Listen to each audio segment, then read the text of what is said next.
Well, welcome everybody. Thank you for joining us for another Real Talk episode. And I have a fantastic guest with us today, Cindy Thackery, managing broker of General Scott and all around all-star. Cindy, thank you so much for taking the time to join us. You're welcome. Thanks for having me. And as you know, one of the things that I get super excited about is to uncover a person's backstory and background to help understand how that influences their real estate practice. And I'm really excited to share your story because in some ways I feel some parallels to that. You've got a background in athletics and you've used that background to help propel you and advance you in the real estate community. So again, thank you so much for sharing. Maybe let's start off. Give us a hello and tell us where you live and what you like to do in your downtime. Okay. So I'm Cindy Thackery. I live in North Plains, just a little small community. We're kind of a one modern day one horse town. We don't have a grocery store or anything like that. We have three bars, but Priorities. yeah, priorities. And I do some farming. I call it therapy when I'm away from the agents. But I manage three offices, one in Beaverton, one in St. Helens, and one in Scappoose. Great. And so the farm is what I love because this Uh-huh. is awesome. I know I've had the pleasure of serving on various committees with you, gotten to know you over the years. You run a very full schedule, not to mention you are the mother and ringleader of a family. You got a lot going on. Yeah. And one of the things I love to hear about was how you get away. So tell us about kind of your ideal day and when you need a break. Well, having the farm is a lot of work. But to me, it's like I like working with my hands. And as a managing broker, you don't get that as much. You're in front of a computer a lot, right? So it really truly is therapy for me. So how I get away is I'll be on my tractor or tucking the vines. So we have a vineyard. So tucking the vines, I call it vine therapy. I don't usually have a headset on. I want to just kind of be one with nature in a sense and just kind of be alone with my thoughts, which can be scary. Um, but it is very self-soothing and I enjoy it. It is, we're in the end of our vine season right now. So a lot of extra work. And usually this time of year, I'm like, what did I do? Why did I do this? But at the end of it, we reap the rewards. So, That's awesome. And it's a beautiful fall day here as we record this. I'm actually sitting outside of my patio because it's such a beautiful, I can only imagine how beautiful it is out in North Plains right now as the leaves begin to change and all that. Now, you didn't grow up too far from North Plains. Where did you grow up?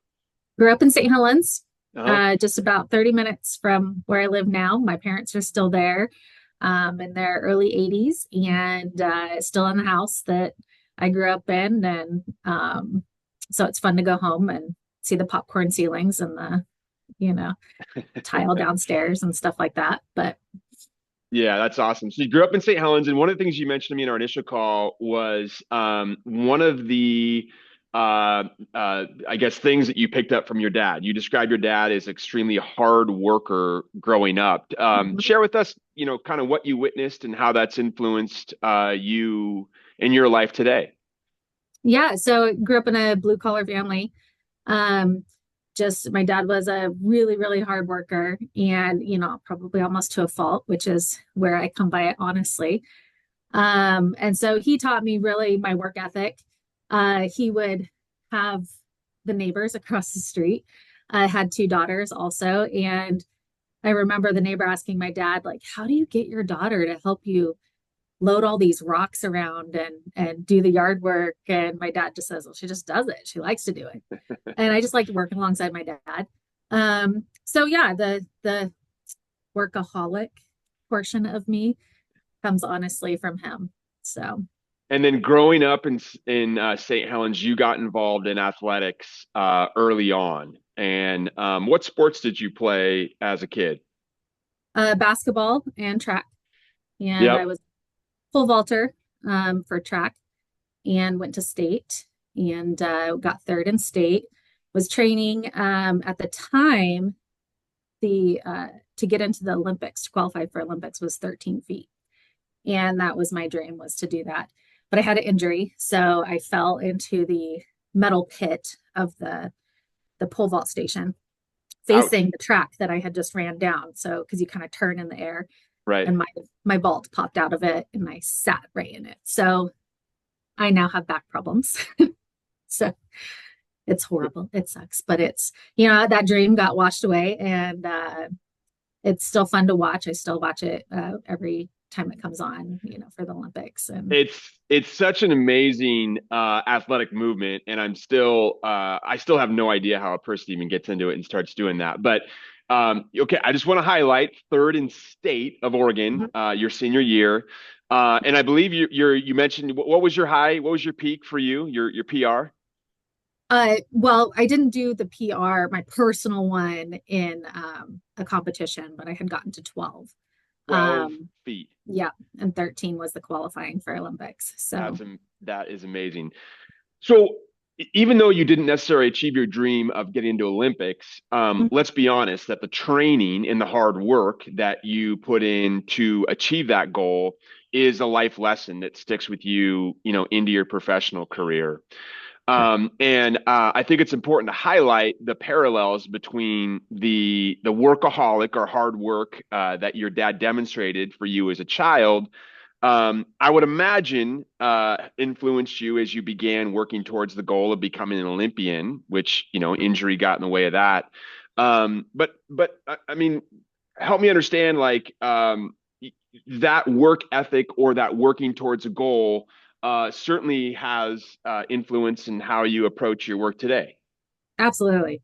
I think just as an athlete, you tend to have structure, if you're a dedicated athlete. Hmm. And I was the type of person that didn't necessarily have to have somebody telling me what to do. So I was my senior year just doing daily doubles in the morning, on And the by the way, this weekends. was this was you independent. Like this wasn't a team daily double. This was Cindy Thackery daily double. Yeah. Yeah. And I happened to have a coach that supported it and would be there whenever he could. Um, but I just knew, how to train uh, without a coach also. I knew what I was supposed to be doing. So I think when you have an athletic mindset like that, it really goes hand in hand in real estate. A lot of successful real estate agents, if you really dig deep, you find that they have this athletic kind of drive or history. Um, and I think that it hones in skills of commitment, of dedication, of competition, right? Hmm. Whether it's with other people or with yourself. I'm very Yeah. self-competitive. So I always want to like personally compete with myself on how I'm doing on a daily, monthly, yearly basis. And rarely feel satisfied. This might be a total fault, but I always have to have something I'm achieving too. So I personally am somebody that likes change. Hmm. I think athletes tend to like change as well. I don't do well if I'm in a stagnant scenario. So Hmm. I have to move forward with something or change it up a little bit and give me some spice. Yeah, yeah, I love that. I Mhm. think one of the things that I witnessed in real estate and mortgage lending is I totally agree that generally speaking, the professionals that are having the most success are self-driven, self-determined, and competitive. And one of the values that a coach once taught me is that you're always competing with the unknown, right? And you never know what your competition is doing. Therefore, you have to assume that they're outworking you, right? And how are you going to keep pace? How are you going to outwork them so that you can be successful in a competitive environment? And the ironic part is, of course, knowing you are also extremely collaborative and dedicated to the success of others. Right. But you kind of have to have that competitive mindset to push yourself a little bit. Sure. Sure. But I think So, too, for me in my managing broker role, I find success when my agents are successful. mm, So if I can help be collaborative and supportive to them, and then they're being successful, it's like my competition, you know, yeah, against maybe it's more, which is a mark not. of a leader right there for sure. Okay, so went on to college, and this is Yep. an important part of the story because I think this feeds into how we got found yourself in the real estate world. And I'm still have visions. You were living in a three-bedroom apartment in college with Yep. five other roommates. Yep. What was the competition for, like in the bathroom in the morning, getting ready to go to class? Yeah. Um, I I'm not like the kind of primping kind of girl. So usually back then my hair was up in a ponytail and I was a jeans and t-shirt Throw kind a of hat on, person. go. Yeah. So it wasn't too bad. It was, more competition of what we were gonna watch for movie night, from Blockbuster. And we had an answering machine and we'd like make funny things on the answering machine, and who's gonna cook what and who's cleaning up kind of thing was really the spats that we would have. Cleaning up after five had to be quite a chore. Luckily, Yeah, you only had to do it one every five times, I suppose. yeah, But okay, but three-bedroom apartment, five other roommates, so sure. six of you sharing. How much was your rent? You really got that rent diluted down. Oh, I don't even remember. I'll have to go back. I bet I have the receipts somewhere. I have to go back A and couple look, hundred but bucks a month or something. yeah, it wasn't like crazy. Um, so yeah, I was in these homes or these apartments, and you see just this whole college town, and you're like, oh my gosh, there's so many people living just like this. Um, and you remember when they would print listings in the magazines and they'd Oh be on the yeah, side of the street and those little, or at the grocery store. And so I'd grab them and I'd thumb through them. And mind you, I'm like 18 at this point. And I started looking at apartment complexes and realizing that I could buy this apartment complex and cash flow it right away. However, I'm only 18 and I don't have money. And my parents aren't investment savvy in that right, sense with real right. estate. They were never, like I've had rentals and my dad would always just be kind of like, I can't believe you're doing that. And you have to repair things all the time. And I think he was being more protective because I would be 9 months pregnant painting walls, and my husband was deployed, and so I had to deal with all of it kind of by myself. But even at 18, I just remember looking, and I can still to this day picture it in the magazine and driving by this complex and going, gosh, I know I could make money and cash flow this. So that is kind of where the twinkle in my eye, I guess, started for real estate. Back then, I was already investment mindset. I just was 18 and didn't have I, the fun to make it happen. this is one of the points that when we originally talked, I was really, really blown away by because you mentioned earlier, you grew up in a blue collar family. There isn't a lot of, necessarily investment or real estate savvy. And, generally speaking, what I find is that for my clients that are investment savvy, there's usually like a person in their life that delivers that social capital to explain to them how the game works, right? And in your case, you were just sort of had that awareness naturally, that kind of business mindset to understand Mm-hmm. just how that works, right? There's tenants that pay rent. There's a property owner that collects the rent and uses that to help pay for their investment. And that blew me away. That Yeah. you intuitively kind of had that investment mindset. And so, obviously 18, you're in college, not in a position to have the money or the resources to buy an apartment, but you had at least the understanding of how to put the pieces together, which presumably influence your career path later on, which is awesome. So, okay, you get through college, and you were working as a dental assistant. Yes. And tell us about that experience. Yeah, with the dental assistant, it was kind of it was a need for the times. Hmm. We had moved back from Texas, and it was '09 when we moved back, and unemployment was horrible, or employment was horrible. Hmm. Hmm. Right? And we had a rental home here, and so I swore I would never live in this home, and I had to eat crow when we moved back into it. And I went to work and just said, okay, I'm gonna go do dental assisting, and it was an easy, quick get into position, and worked our way up through that. But I think that was the point where I really realized that I needed to be my own boss, because I Hmm. would assist the the dentist, I would go outside of what my job duties were, and I would say, okay, well, if you're taking this and you're paying this much per patient, here's how you could save in some of these costs. And I could knock it down um, pretty significantly. And I would give her this report, like, here's how you could save these things. And if we shopped here and did this, and it was just kind of maybe that might be my mom's side of things here will come into life where, we did Resourceful. coupons and we would find the Hmm. best sales and stuff like that and be cost mindful.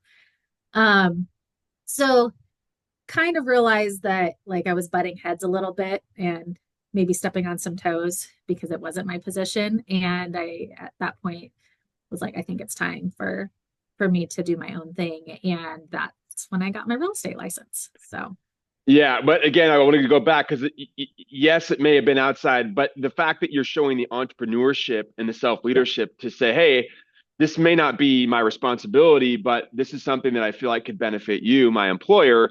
I think any employer would appreciate that, right? At least the effort, right? I mean, your mind's in the right place. And I mean, there's not a lot of people out there who are going to take that self-leadership to raise their hand and have the courage to come forth and say, hey, these are some things I've been doing to help make yeah. this place a better place. So And again, I was going to point to that unemployment or not unemployment, sorry, the entrepreneurship portion of it as well. Because if I were to go back, one of my mom's favorite stories to tell is even before I was 18, when I was 5 or 6 years old, and I obviously already had this entrepreneur mindset, even at that young age, because I would come back with a jewelry box of change and my mom would say, why do you have all this money?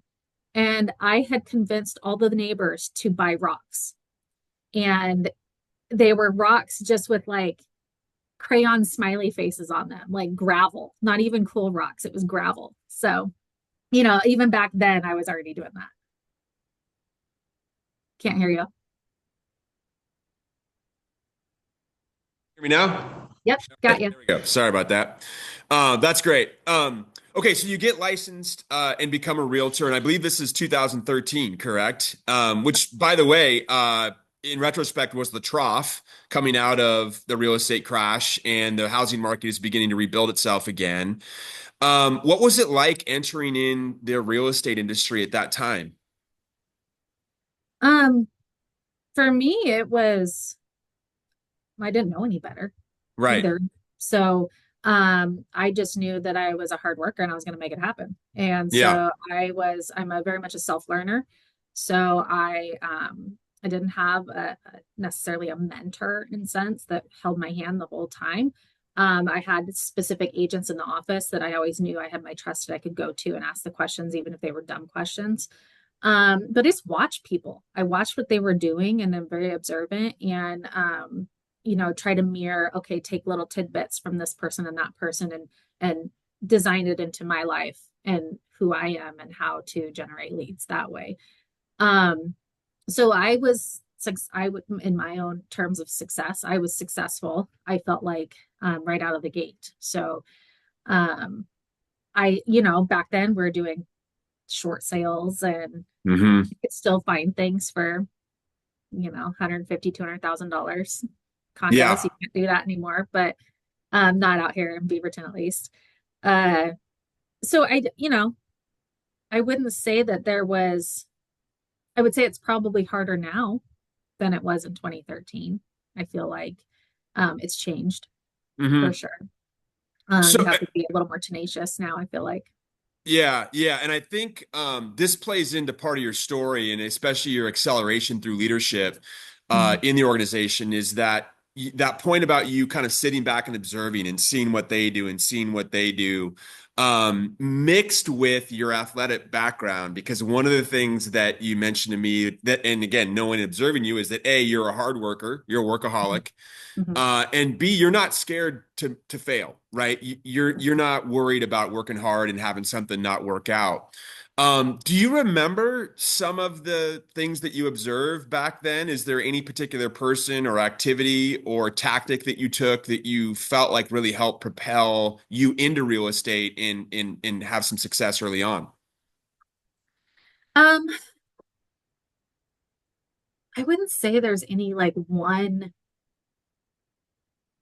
thing. It's kind of like going back to being an athlete. It's kind of like when you go and you watch the other team and you watch the team video of them playing. That's what it was like. I'm watching the team videos Hmm. and I'm just assessing what they're doing. And, it's open houses. Like I didn't sell to a single person I knew for 2.5 years.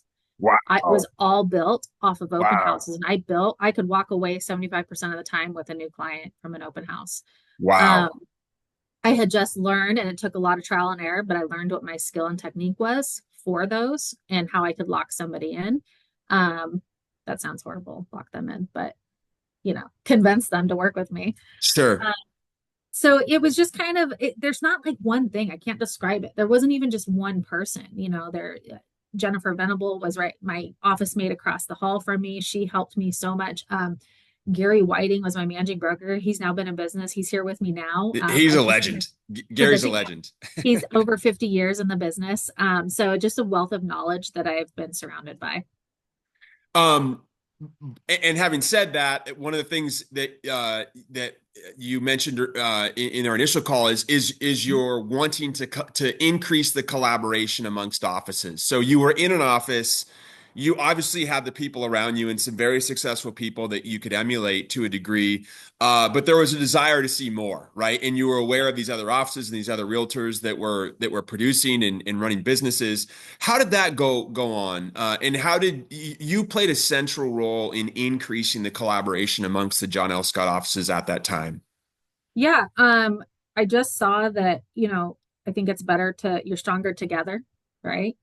And so I didn't know all these people, other agents that are really not that far away from all of us. And I thought it'd be really great to collaborate and get ideas and have support. And then when a transaction comes across the table, you're like, I know that person, I've met that person, and you can kind of speak to character with your clients of that person. And so I thought, it's the whole before the Stronger Together campaign was there. I was doing it first. Um, and so I had met my now boss at a conference, John Scott conference, and was telling him kind of some of these ideas. And then he met with me and did this together with another agent and said, let's do this. I think we even had like a cheesy name for it or something like JLS Key Networkers or something like, Sure. yeah. But and so we were able to get people together, and I think that is what my now boss sees or saw in me, and I became a managing broker my third year of being in real estate. Which is insane. I mean, to be 3 years in the business, you're out grinding, meeting people through open houses, building a business.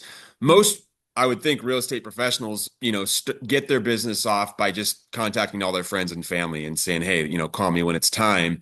So for you to come in an organic manner and build it just through your hard work and effort, dealing with quote unquote strangers, building rapport and trust, and helping them through a transaction. And then in the same time, showing the leadership to collaborate. And for those of you watching this who are not in the real estate and mortgage industries, at times it can feel like you're on an island because all of us in some respects are building our own little practices or business within a larger organization.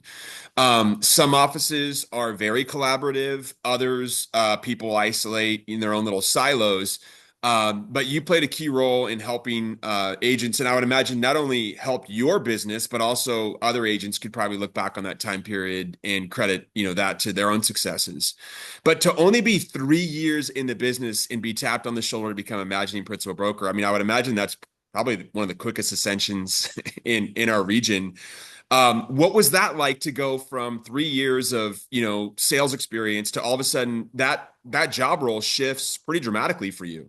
Yeah.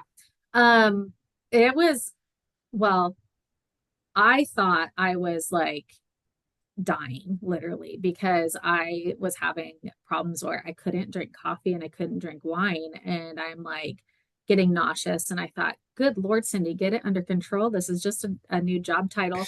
You'll be fine. I didn't know at the time that I was also 3 months pregnant. Um, Ah. I thought I had like cancer or something. I was like, what is wrong with me? This is a total surprise. We were done. But I got my little girl out of it, so I'm thankful. But it was a very interesting time, and as I look back on it, I refer myself to as baby Cindy. Um, I was like a newborn of real estate. And the fact that I had a handful of agents that trusted me and were like, they're like, well, let's just see how this goes. I also had a handful of agents that were like, this is ridiculous. You guys are making the worst decision of John L. Scott's career. Hmm. Um, and, I think looking back and where I'm at today, I, I'm what, 8 years in now as a managing broker. Um, I am two completely different people, two completely different people. And I'm thankful that they trusted me and tapped my shoulder but knowing what I know now, I'm like, gosh, I really didn't know very much as far, but I'm a self-learner, like I had mentioned. And I said, yeah, I will know the answers. And Hmm. I tell my agents, if I don't know the answer, I will find it for you. I'm never going to try to give them a wrong answer, try to pretend like I know what I'm doing. Um, but because of that dedication to wanting to be right and know, and I really do like being right, by the way. I would memorize things and I would study and I would nerd out on it. And I'd wake up at 2 in the morning and I would just start reading something because it popped into my brain in the middle of the night. And so I, again, back to that kind of athletic mindset, it was I needed to know my game, Yeah. and I needed people to see me as a professional.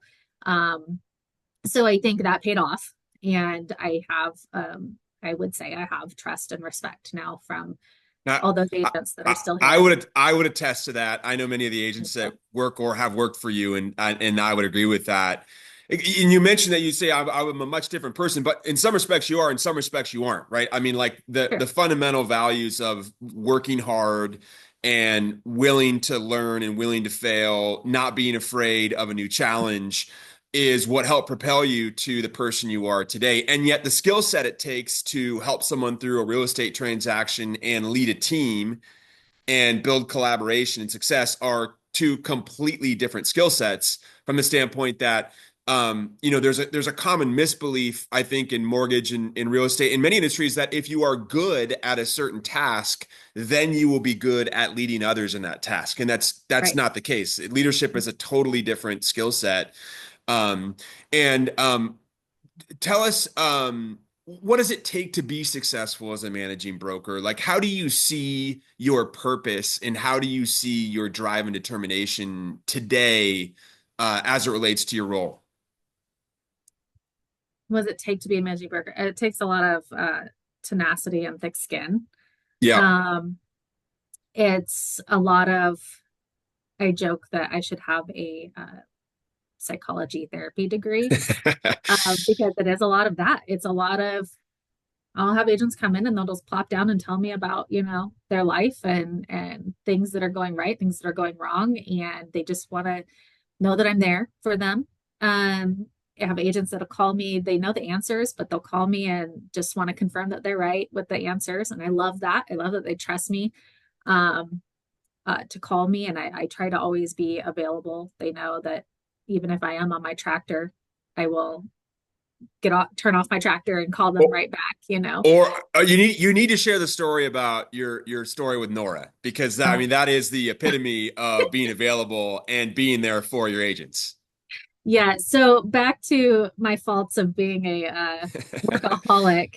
I try to be better at this, but I think now looking at things, I just paint it in a different picture now. I'm doing the same thing, but it just looks a little different. So yes, I was having Nora, the when I was telling you about that I was 3 months pregnant before I knew. Um, and I have a picture my husband took in the labor room where I'm on my phone and I have my tablet and I'm walking a new agent through her first contract that she's writing. And it would be in between contractions, and I'd be like, okay, hold on a second. Uh, Okay, uh, so line 53, like check that box, and we would go through it. Unbelievable. Husband Yeah. posted a picture and said this woman never stops working. Like, Yeah. But But it's, that could be reframed in different ways, and you can look at it.